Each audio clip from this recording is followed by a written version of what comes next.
Hello guys, কি অবস্থা সবার? আজকে আমি আপনাদের জন্য আবারও নিয়ে আসলাম একটি নতুন এক্সপ্লেনেশন ভিডিও। আজকে আমরা এক্সপ্লেন করব আই পেরি এভরিথিং এনিমের এপিসোড 8। আমি আপনাদের আগের ভিডিওতে বলেছিলাম এই এপিসোডে আপনাদের জন্য একটা চমক আছে। সেটা হলো আজকে আপনারা দেখবেন যে নর তার অদ্ভুত কার্যকলাপের মাধ্যমে কিভাবে সবচেয়ে শক্তিশালী হিরোতে পরিণত হয়। আর এরকম ইন্টারেস্টিং ভিডিওর জন্য চ্যানেলটি সাবস্ক্রাইব করবেন, লাইক দিবেন এবং বেল আইকনটি অন করে দিবেন।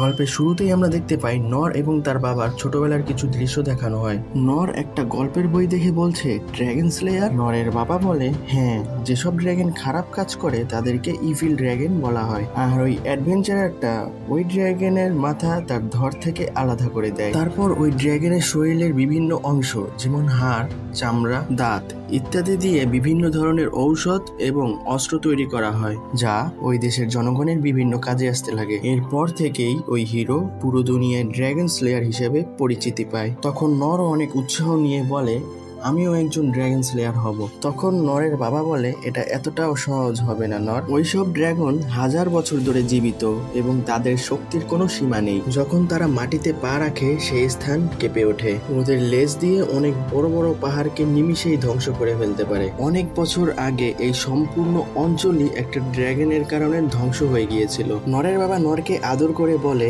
তোমার মতো বাচ্চাকে তো ওই ড্রাগনটা গপ করে খেয়ে ফেলবে। তারপর প্রেজেন্টের সিন দেখানো হয়। নর বলে ওই জিনিসটা আবার কি? রোলো বলে কোথায়? নর বলে আমি অনেক দূরে একটা অদ্ভুত কিছু দেখতে পাচ্ছি। লিন বলে কোথায়? আমি তো কিছু দেখছি না। নর বলে কি বলছো, ভালো করে দেখো না। তখনই লিন একটা ড্রাগন দেখতে পায় এবং সে বলে এটা তো ড্রাগন অফ ক্ল্যামিটি। এরপর ক্যাপিটালের সিন দেখানো হয়। ড্রাগনের ছায়ায় পুরো শহর ছেয়ে গেছে। রাজকুমার রিন বলে এটা হতে পারে না। এম্পারার কি উপলব্ধি করতে পারছে সে কি ধরনের মনস্টার এখানে পাঠিয়েছে? রিনের পাশে থাকা ওই সোলজার বলে এই ড্রাগনটা ঘুমিয়েছে মাত্র 150 বছর হয়েছে, আর তাই এর জেগে ওঠা অসম্ভব একটা বিষয়। এখন আমরা কি করব? তখন রাজকুমার রিন দিশেহারা হয়ে বলে এটা এত তাড়াতাড়ি কিভাবে উঠে গেল? একে মনে হয় জাগানো হয়েছে। এই যুদ্ধটা শুধু মানব জাতির মধ্যে ছিল, কিন্তু এর মধ্যে ড্রাগনকে কেন ইনভলভ করা হলো? ওই ড্রাগনটা ডানা ঝাপটা দেওয়ার সাথে সাথে শহরের ঘরবাড়ি উড়ে যায়। তার হুঙ্কারে পুরো ক্যাপিটাল কেঁপে ওঠে। রাজকুমার রিন বলে এই শহরে যত লোক আছে সবাইকে নিরাপদে শহর থেকে সরিয়ে নিয়ে যাও। আমি এখানে থাকা সবাইকে সুরক্ষিত দেখতে চাই। দ্রুত নিয়ে যাও। যারা এখানে থাকার জিদ করছে তাদেরকে জোর করে নিয়ে যাও। যারা তাদের ঘর বাড়ির জন্য থাকতে চায় তাদেরকে টেনে হিঁচড়ে নিয়ে যাও। এই রাজ্যে আমি যেন একটা লোকও না দেখতে পাই। তখন হান্টার মাস্টার বলে এই রাজ্যের প্রবেশদ্বারে প্রজাদের ভিড় জমে গেছে, এজন্য মানা সব জায়গায় ছড়িয়ে ছিটিয়ে আছে।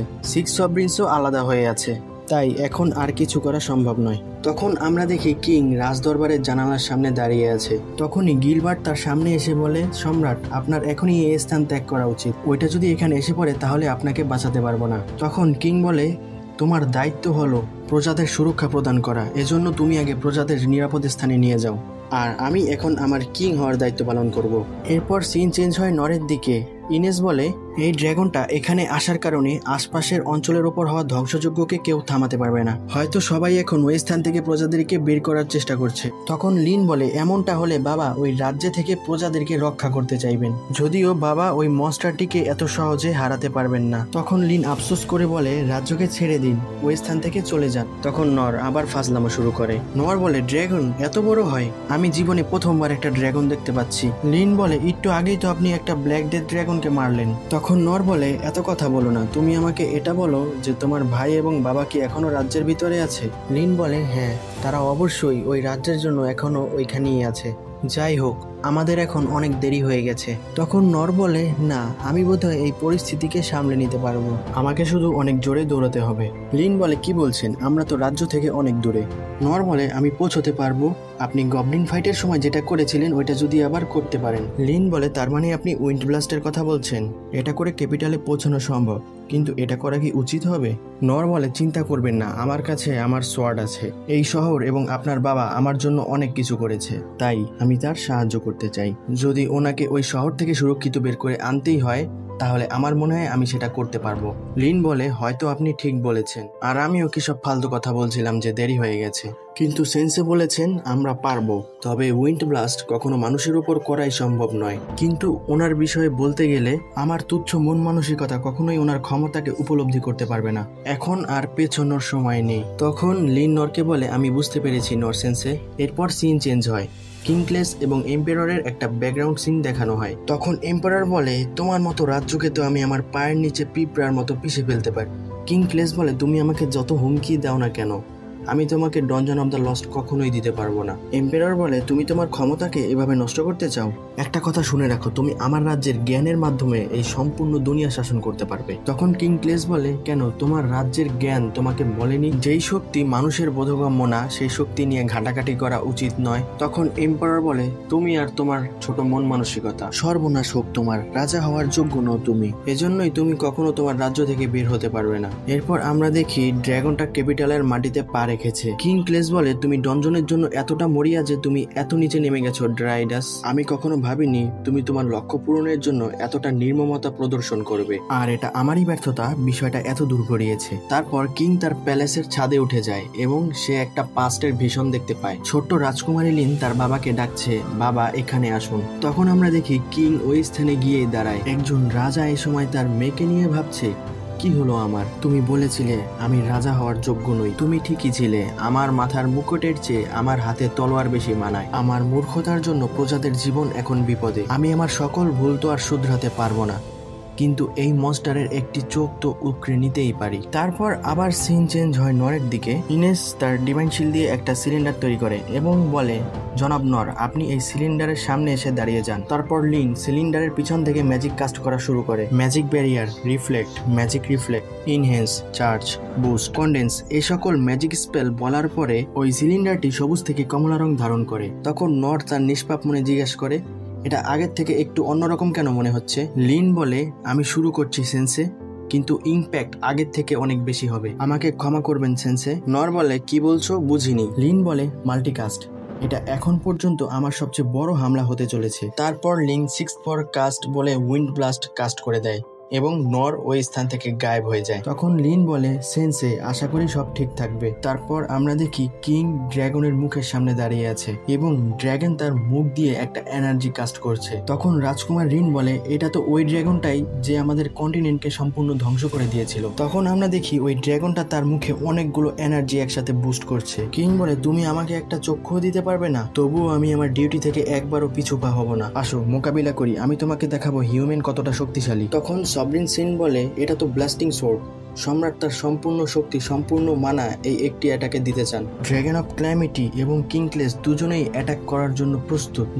দুজনকে অ্যাটাক করতেই যাবে, হঠাৎ তাদের মধ্যে এসে নর ঝাঁপিয়ে পড়ে। সে এসেই ড্রাগনটার মুখে একটা লাথি মারে। এতে ড্রাগনটি তার পাওয়ার আকাশের দিকে রিলিজ করে দেয়। আর তখন তো সবাই নরের দিকেই হা হয়ে তাকিয়ে আছে। আমার তো মনে হয় তারা ভাবছে এটা আবার কে উড়ে এসে জুড়ে বসলো। গাইস, এখানে আমি আমার কথাই বলেছি, কিন্তু অনেক সময় হয় না দুইটা বাচ্চা ঝগড়া করে, তাদের মধ্যে একজন বড় এসে বলে, বাবুরা ঝগড়া করো না। এই সিনটা প্রায় ওই রকম হয়ে গেছে। যাই হোক, গল্পে ফেরা যাক। ওই ড্রাগনটি বলে, এটা কিভাবে সম্ভব? একটা তুচ্ছ মানব আমাকে ধরাশায়ী করে ফেললো। তারপর নরের দিকে তাকিয়ে বলে, ওই তো তুচ্ছ পোকামাকড়ের মতো একটা প্রাণী, তোমার এত সাহস তুমি আমাকে বাধা দাও? এই দুনিয়ার এটাই নিয়ম, শক্তিশালীরাই সবসময় দুর্বলের উপর রাজত্ব করবে আর দুর্বলরা সবসময় যন্ত্রণা সহ্য করবে, আর তুমি এই নিয়ম ভঙ্গ করবে? এটা কখনোই হতে পারে না।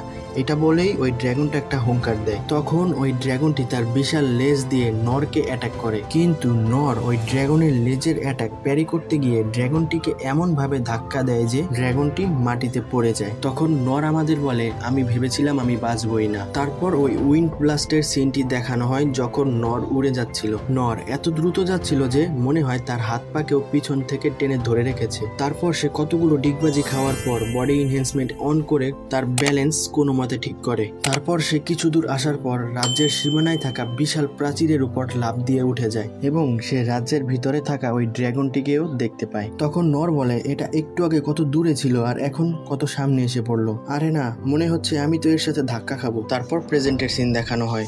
নর বলে, কোনো মতে বেঁচে গেলাম, লিনকে বলবো এরকম যেন আর কখনো না করে। তখন নর ভাবে, এর উপর অ্যাটাক করা এত সহজ কিভাবে ছিল? প্রথমে তো এর সাইজ দেখে আমি ভয়ই পেয়েছিলাম, কিন্তু মনে হচ্ছে লিনের ম্যাজিক অনেক শক্তিশালী ছিল।